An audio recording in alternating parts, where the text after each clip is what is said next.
আপনারা যেহেতু এই ভিডিওতে ক্লিক করেছেন সেহেতু আমি ধরেই নিতে পারি যে আপনারা কখনো না কখনো গ্র্যানি গেমটি খেলেছেন অথবা এর নাম শুনেছেন। তো এই গেমে আমাদের ক্যারেক্টারের একটা পুরাতন বাসার মধ্যে চোখ খুলে, আর এই বাসার মধ্যে থাকে একটা মনস্টার যার কাছ থেকে মূলত আমাদেরকে বাঁচতে হবে। এই বাসা থেকে বের হওয়ার জন্য আমাদেরকে এই বাড়ির মধ্যে থাকা কিছু পাজল সলভ করতে হয়, আর সেই পাজল সলভ করার সময় যদি গ্র্যানি আমাদেরকে ধরে ফেলে তাহলে আমাদের মৃত্যু নিশ্চিত। সাধারণত যারা এই গ্র্যানি গেমটিকে খেলেছে তাদের মধ্যে ম্যাক্সিমাম মানুষের মাথায় প্রশ্ন এটাই যে আমাদের ক্যারেক্টারটি মূলত এই বাসার মধ্যে গেল কিভাবে, অথবা এর স্টোরিটাই বা কি।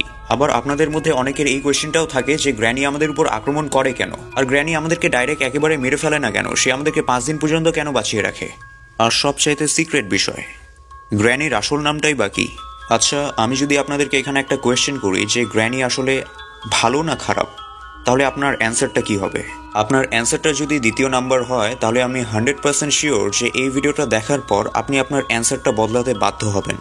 আর হ্যাঁ, আরেকটা কথা, এই গেমের কিন্তু অনেকগুলো ভ্যারিয়েন্ট আছে, তার মধ্যে গ্র্যানি একটা। এই গেমের ইউনিভার্স কিন্তু অনেক বড়, আর প্রত্যেকটা গেমের স্টোরি লাইনগুলো কিন্তু অসাধারণ। আমরা অলরেডি মাইনক্রাফটের অনেকগুলো আর্মাল লেজেন্ড এবং অনেকগুলো ফিকশনাল ক্যারেক্টারের উপর কাজ করেছি। তবে আমার কিছু অডিয়েন্স আমাকে বলল, মিস্টার রিভিল, ডিফারেন্ট গেমসের উপরেও কিছু ভিডিও বানাও, যেমন গ্র্যানি, চুচু চার্লস, GTA 5 ইত্যাদি ইত্যাদি। তো আপনাদের রিকোয়েস্টে আমি মূলত এই ভিডিওটা নিয়ে আসলাম। তাই বলে আমি মাইনক্রাফটের উপরে ভিডিও বানানো বন্ধ করব না। এই ভিডিওতে যদি আপনাদের সাপোর্ট থাকে তাহলে আমরা মাইনক্রাফটের পাশাপাশি গ্র্যানি গেমের ইউনিভার্স নিয়েও পরবর্তীতে ভিডিও আনবো। বাই দ্য ওয়ে, আপনার যদি কোনো পছন্দের গেম থাকে, আপনি সেই গেমটিকে খেলেছেন ঠিক আছে, তবে আপনি সেটার স্টোরিটা জানেন না, সেরকম গেম আপনি আমাকে সাজেস্ট করতে পারেন।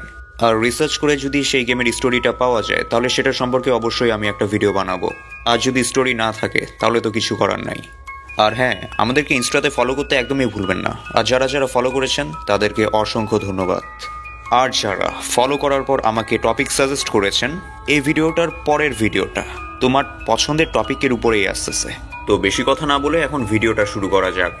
এই গ্র্যানি ক্যারেক্টারটা সম্পর্কে জানতে হলে প্রথমে আমাদের এর স্টোরিটা জানতে হবে। তো গ্র্যানির জন্ম মূলত প্যারাগুয়ার ইম্বেসকাডা শহরে হয়েছিল। গ্র্যানি যখন 10 বছরের ছিল তখন তার বাবা একটা গ্যাংস্টারের টাকা চুরি করে নিয়েছিল, আর সেই গ্যাংস্টার যাতে তাকে কখনো ধরতে না পারে তাই সে তার পরিবার নিয়ে রোমানিয়ার একটা জঙ্গলে গিয়ে থাকতে শুরু করে।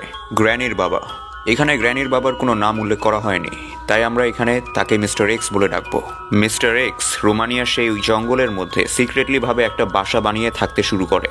তারা মূলত 5 বছর সেই বাসার মধ্যে লুকিয়েছিল, আর এই 5 বছর গ্র্যানিকে স্কুল যেতেও অ্যালাউ করা হয়নি। কিন্তু একদিন এমন একটা ঘটনা ঘটে যায় যেটা গ্র্যানির জীবন পুরোপুরি পাল্টে দিয়েছিল। সেই গ্যাংস্টারগুলো মিস্টার এক্সের বাসা খুঁজে পায় এবং গ্র্যানির সকল ফ্যামিলি মেম্বারকে হত্যা করে।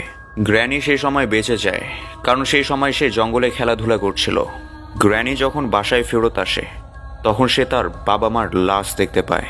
সে এটা দেখে অনেক ভয় পেয়ে যায় আর সাহায্যের জন্য এদিক ওদিক ছুটাছুটি করতে থাকে।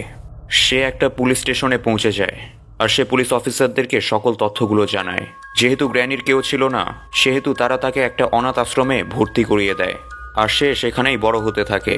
বড় হওয়ার পর সে একটা রেস্টুরেন্টে কুক হিসেবে কাজ করতে শুরু করে, আর সেই একই রেস্টুরেন্টে একজন ওয়েটারও কাজ করত যার নাম ছিল অ্যাডাম।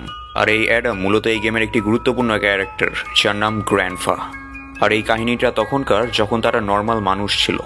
তারা নর্মাল মানুষ থেকে কিভাবে এরকম মনস্টারে রূপান্তরিত হলো তা আমরা সামনেই জানবো। 5 বছর এই হোটেলে কাজ করার পর তাদের মধ্যে ভালোবাসা সৃষ্টি হয় এবং তারা একে অপরকে বিয়ে করে ফেলে। বিয়ের পর তারা মূলত রোমানিয়ার সেই জঙ্গলের বাসাতে থাকা শুরু করেছিল যেখানে গ্র্যানির বাবা মাকে মেরে ফেলা হয়েছিল। এই গ্র্যানি এবং গ্র্যান্ডফা বিয়ের 1 বছরের মাথায় একটা মেয়ে সন্তানের জন্ম দেয় যার নাম হলো অ্যাঞ্জেলিনা। এরপর গ্র্যান্ডফা আর্মি জয়েন করে। এর কিছু বছর পরে গ্র্যান্ডফা হঠাৎ মারা যায়।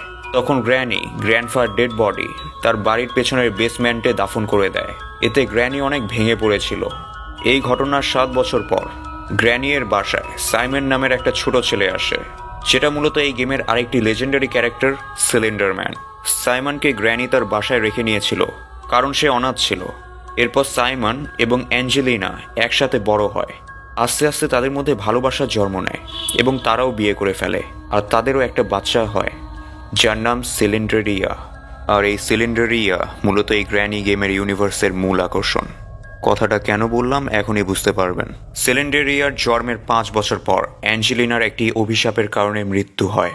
সিলিন্ডারিয়া আস্তে আস্তে বড় হয় এবং কফিন গাই নামের একটা সায়েন্টিস্টকে বিয়ে করে ফেলে। এখানে মূলত কফিন গাই একটি পাগল সায়েন্টিস্ট ছিল যে সাধারণ মানুষকে ভ্যাম্পায়ারে পরিণত করতে পারত। আর সিলিন্ডারিয়ার মধ্যে তার মায়ের সেই অভিশাপটি ছিল, যার ফলে সে কালো জাদুর উপর আরও বেশি আগ্রহী হয়ে পড়ে। একদিন সে একটা কালো জাদুর বই পায়, যেখানে লেখা ছিল তাকে যদি কালো জাদুর শক্তি পেতে হয় তাহলে তাকে তার বাচ্চাকে বলি দিতে হবে। সে সেই কালো জাদুর উপর এতটাই আসক্তি ছিল যে শেষমেশ সে তার ছোট বাচ্চাকে বলি দিয়ে দেয়। কিন্তু সে এত পাওয়ারফুল কেন হতে চাইতো এটা আমরা এখনো জানি না। এটা আবার গ্র্যানি দেখে ফেলে, তাই সিলিন্ডারিয়া গ্র্যানিকে একটা রুমের মধ্যে আটকে রাখে। গ্র্যানির যখন মরে যাওয়ার মতো অবস্থা ছিল তখন সেখানে তার নাতনির মেয়ের আত্মা আসে আর গ্র্যানিকে কিছু সুপার পাওয়ার দিয়ে দেয়। তখন গ্র্যানি সেখান থেকে মুক্ত হয়ে যায় আর পুরোপুরি একটা ভূতে পরিণত হয়, যেখানে তার একটা নিজস্ব শরীরও ছিল। তখন গ্র্যানি তার নাতনির বদলা নেওয়ার জন্য একটা বেসবল ব্যাট উঠায় আর সিলিন্ডারিয়াকে খুঁজতে থাকে। কিন্তু সিলিন্ডারিয়া সেখান থেকে গায়েব ছিল। সিলিন্ডার ম্যানেরও কোনো খোঁজ পাওয়া যাচ্ছিল না। আর কফিন গাই তার একটা ভুলের জন্য সে পুরোপুরি একটা ভ্যাম্পায়ারে পরিণত হয়ে গিয়েছিল। গ্র্যানি পরে নিজের পাওয়ারের সাহায্যে গ্র্যান্ডফাকে জীবিত করে, কিন্তু গ্র্যান্ডফার সেখানে মানুষ হয় না, বরং একটা জম্বিতে পরিণত হয়। তারা এখন একসাথে সিলিন্ডারিয়াকে খুঁজতে থাকে আর তাদের বাসায় থাকা সকল মানুষকে মেরে ফেলে, কারণ তারা মনে করত যে তারা হয়তো সিলিন্ডারিয়া সম্পর্কে কিছু না কিছু জানে। আর গ্র্যানি নিজের পাওয়ারকে বাড়ানোর জন্য মানুষকে কিডন্যাপ করত এবং তাদের বলি দিত। তাদেরকে বাঁচার জন্য 5 দিন সময় দিয়ে দেওয়া হতো, কারণ এই ইউনিভার্সে কালো জাদুর ইউজ করার জন্য 5 দিন সময় লাগে। আর গ্র্যানি সেই পাওয়ারটাকে অর্জন করতে চায় সিলিন্ডারিয়াকে খোঁজার জন্য, কারণ সে তার নাতনির বদলা নিতে চায়। এখানে গ্র্যানির আসল নামটা হলো আগাথা লোমারিস। আচ্ছা, এই গল্পটা শোনানোর পর আমি এখন আপনাদেরকে একটা কোয়েশ্চেন করতে চাই। এখন আপনার কাছে কি মনে হয়, গ্র্যানি আসলে ভালো না খারাপ? এই ডিসিশনটা আমি আপনার কাছেই ছাড়লাম। আপনি প্লিজ কমেন্টে জানাবেন। আশা করি আপনাদের এই ভিডিওটা ভালো লেগেছে। যদি এই ভিডিওটা ভালো লেগে থাকে তাহলে এই ভিডিওতে একটা লাইক, আর খুব ভালো লাগলে বন্ধুদের সাথে শেয়ার করতে একদমই ভুলবেন না। আর হ্যাঁ, আপনি এটাও জানাতে ভুলবেন না যে আমি মাইনক্রাফটের পাশাপাশি গ্র্যানি গেমের ইউনিভার্সেরও স্টোরি আনবো কিনা। আপনারা চাইলে আমি চুচুজালসেরও ভিডিও আনতে পারি, অথবা আপনি নিজে থেকে আমাকে গেম সাজেস্ট করতে পারেন। আর এতক্ষণ আমাদের সাথে থাকার জন্য ধন্যবাদ।